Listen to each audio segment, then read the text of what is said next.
I recently found out I had herpes, the cold sore type.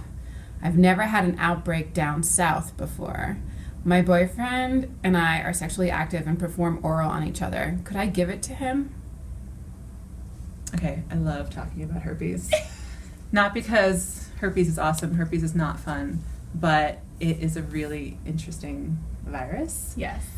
So from what we understand, this person has cold sores. Right. So typically, there are two types of herpes. There's type 1 and type 2. Type 1 is usually found on the lips, and then on the oral area rather, and then type 2 is usually found like the rectal or genital area. Right.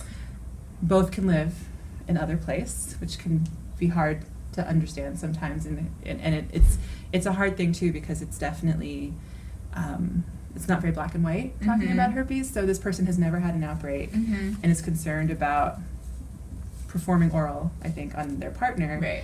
and giving the partner, right? Is that? Yes. Yeah. So the short answer is it can happen. Right.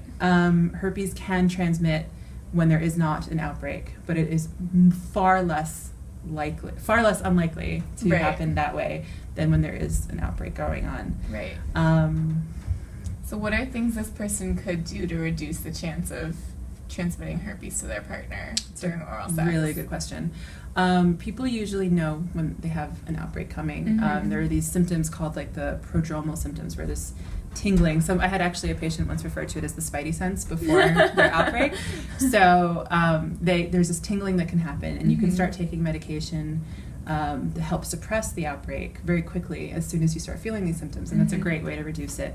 Herpes responds to the immune system's kind of baseline level and what it's doing, and if somebody's really, really sick, or really, really stressed out or sleep deprived, which can happen sometimes in academia,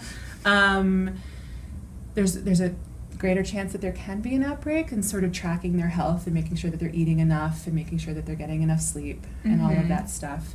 In the time of actual sexual play, you can use some covering methods to kind of protect the skin.